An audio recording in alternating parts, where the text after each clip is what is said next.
pleurisy or pleuritic disease of the pleury. There are two lungs in human body, and each lung is covered by two layers of membranes called as pleury. The innermost layer, which is called as visceral layer, which engulf and wrap the intimately all the lung surface of either lung separately. Similarly, there is an outer layer of the pleury which is called as parietal layer, which lines the anterior of the thoracic cage. In between the two delicate membranes layers of the pleury, there is a lubricant, small quantity of lubricant, which acts as a cushion for the underlying lungs. That is, they provide protection to the lungs from the exterior compressions or injuries. When these are healthy, there is no obstruction in the respiratory system. I mean, inspiration, expiration is normally going on in physiological fashion. And these two membranes, they are protective layers for the lungs on either side, left and right lungs. But in certain diseases, which is called as pleurisy, that is inflammation of these two layers which engulf the lungs,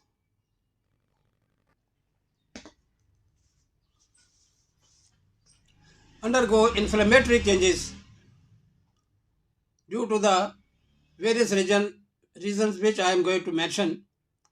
They become inflamed, swollen up. So there is a friction when there is respiratory phase, especially the inspiration, that is the deep breath. So this friction rub between the two layers, visceral and the parietal pleury, that produces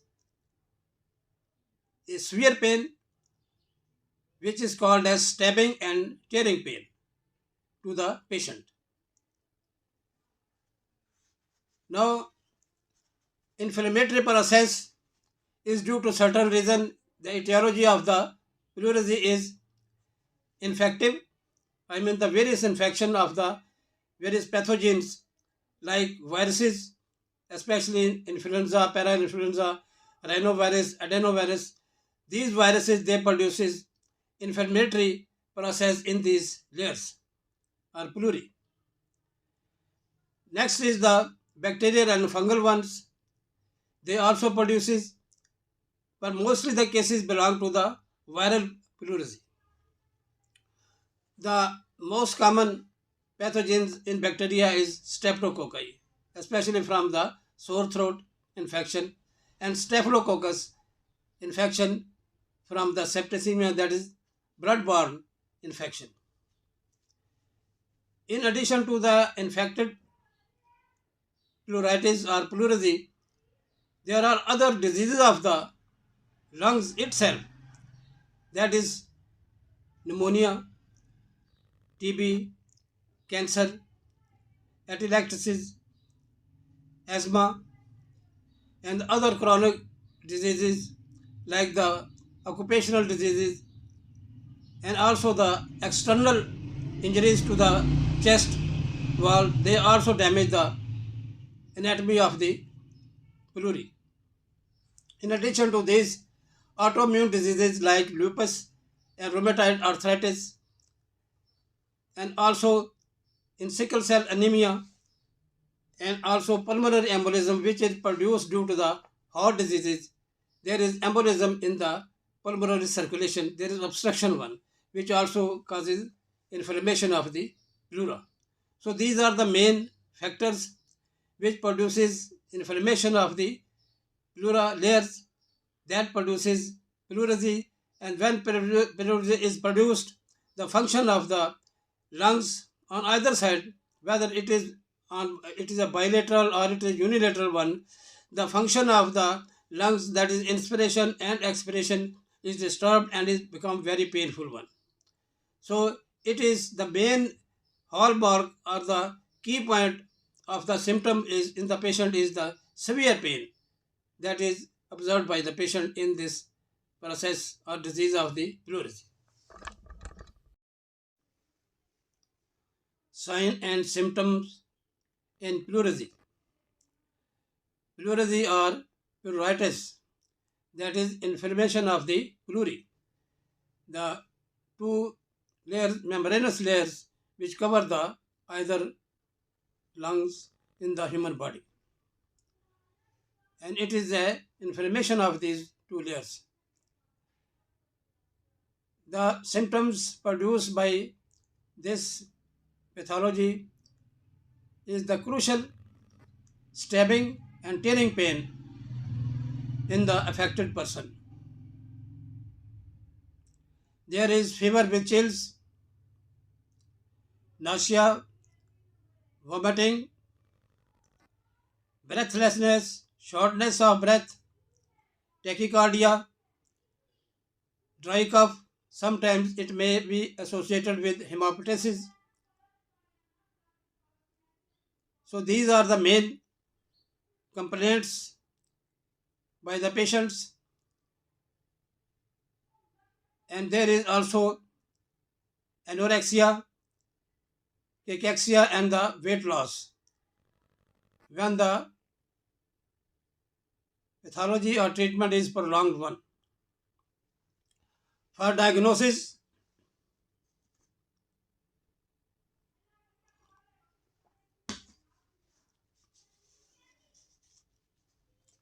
history of the patient is evident. On auscultation, there is pleural friction rub, clearly heard by the auscultation by the staff, by the healthcare providers. Next is the blood examination for pathogens. If it is infected one, I mean that is viruses and the pathogen and fungus, the sample is sent to the laboratory and also cultural sensitivity test is performed for the appropriate antibiotic selection. Then there is C-reactive protein test which is elevated, that indicates inflammation of the pleura. X-ray chest simple, CT scan, MRI, and the ultrasonography of the chest. By the ultrasound study, we can get picture of the interior of the pleural space, air, pus, blood, and the fluid accumulated in the pleural cavity. That is, cavity means the space between the two visceral and the parietal pleuri. So these can be easily visualized by the ultrasound scans. Now the most modern and the reliable test is fluoroscopy or the endoscope. That is, we have to see the anterior of the pleural cavity by means of an electronic device or tool. It is called as endoscope or is termed as fluoroscope. So it is fitted with light and video camera. It is introduced by incision in the intercostal muscles into the pleural cavity.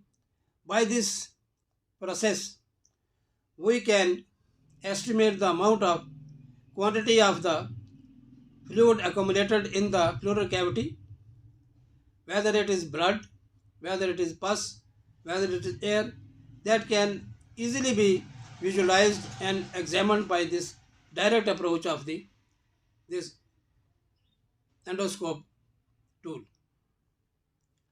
So these are the various processes which are employed for the investigation and diagnosis of the pleurisy in human being.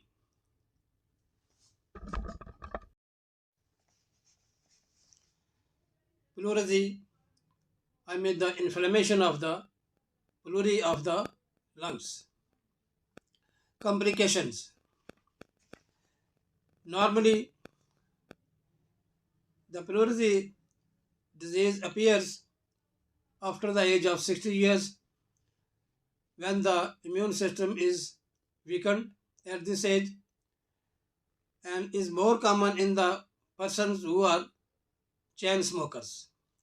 Tobacco smoking is very injurious to the lung health because it consists of numerous hundreds of the chemicals which are very carcinogenic in human body, especially to the lungs and the urinary bladder. So, when the inflammatory process progresses, it produces respiratory distress, dyspnea, shortness of the breath, rapid and painful respiratory rate, and also there is tachycardia. The other diseases which contribute or the risk factor for this pleurisy, they are autoimmune diseases, rheumatic fever, rheumatoid arthritis, lupus, sickle cell anemia, and pulmonary embolism due to the heart disease. Because the circulation is obstructed by the thrombus formation in the vessels and that produces infection and inflammation in the both layers of the pleura and that causes the compression over the underlying lungs and reduces the vital function of the lungs due to which there is shortness of the breath. Now various complication appears, that is when the fluid in the pleural cavity between the two layers is excessive one, that is termed as pleural effusion. When it is blood tinted, there is bleeding, then it is termed as hemothorax. When air is also accumulated due to external injury and pores from outside traumatic injury or from the inner communication from the lungs, and that also is called as pneumothorax. All these complications, they produce compression force over the underlying lungs and the respiratory system is diminished and disturbed, due to which there is oxygen diffusion is reduced. Subsequently, the oxygen supply to the various organs of the body, that is diminished. Now, there is a process by which we can visualize the interior of the pleura, pleural space, that is called as endoscopy, in which there is a video camera with light that is passed through the chest wall by a small incision under local anesthesia and sometimes may perform under the general anesthesia in the older patient. The tool is passed in the pleural space and is visualized all the pathologies, especially TB accumulation, cancerous growth, bleeding, pus, fluid quantity, its nature, its location, all is visualized and estimated and can be observed by this process, the endoscopy. By means of this tool, we can also excise a small part of the pleura. It is termed as biopsy of the pleura and is sent to the laboratory for histological study to differentiate the various pathologies, whether it is TB, whether it is cancer, whether it is other types of tumors. So these are various processes which is performed in this disease.